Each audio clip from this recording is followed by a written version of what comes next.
दोस्तों, आज की इस बुद्ध कहानी के जरिए हम आपको बताएंगे कि बुद्ध के नजरिए से हमारी जिंदगी की कीमत क्या है। हम में से बहुत से लोग अपनी जिंदगी की वैल्यू नहीं समझते और अपने जीवन को ऐसी चीजों में बर्बाद कर देते हैं जिनसे हमारा नुकसान ही होता है।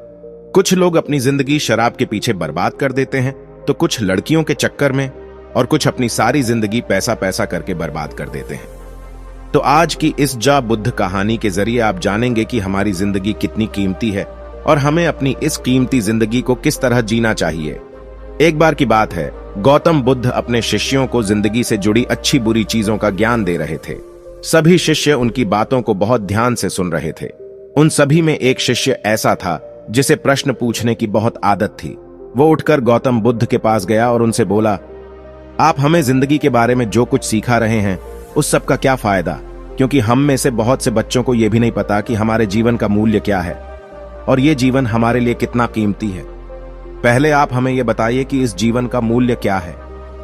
अपने शिष्य की बात सुनकर गौतम बुद्ध अपने कक्ष में गए और एक चमकता हुआ पत्थर का टुकड़ा लेकर आए।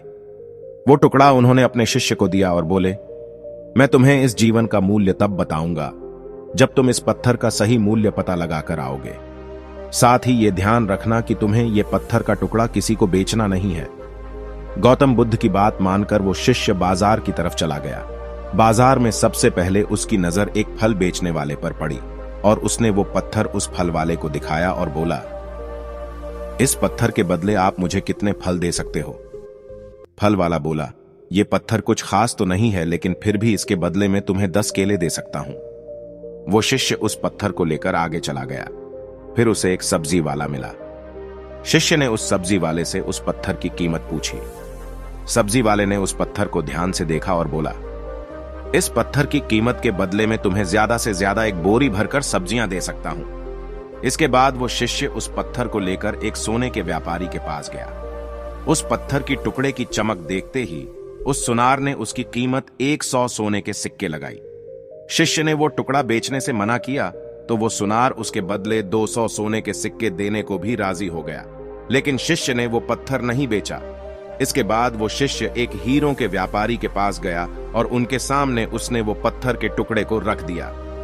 उस पत्थर को देखते ही हीरों के व्यापारी ने एक साफ कपड़ा बिछाया, उस पत्थर को उसके ऊपर रखा, फिर उसकी परिक्रमा की और हाथ जोड़कर उस पत्थर को कपड़े में लपेटते हुए वो बोला, तुम जिसे मामूली पत्थर समझकर उसकी कीमत पूछ रहे हो, असल में ये एक बेशकीमती रूबी है। ऐसा रूबी हर किसी को नहीं मिलता।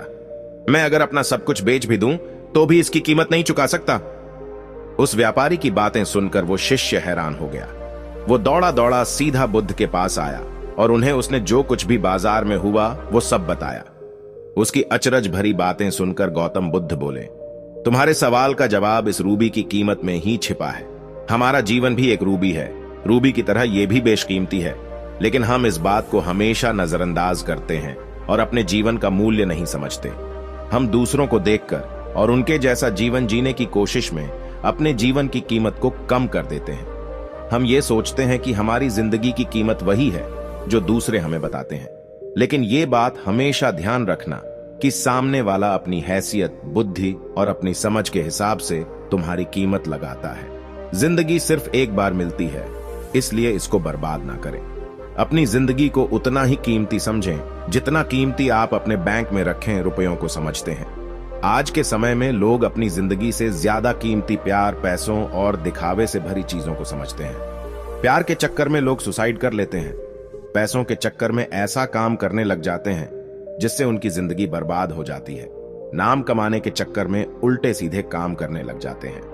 हमेशा याद रखें कि दिखावा करना जरूरी नहीं है। प्यार दोबारा मिल सकता है, पैसा फिर कमाया जा सकता है, लेकिन जिंदगी को फिर से पाया नहीं जा सकता।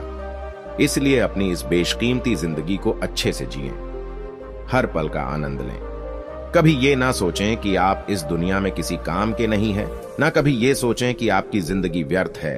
आपके होने या ना होने से कुछ फर्क नहीं पड़ता। जब भी ऐसे नेगेटिव विचार आपके मन में आए तो खुद को बस ये याद दिलाएं कि जीवन एक रूबी है और ये बेशकीमती है।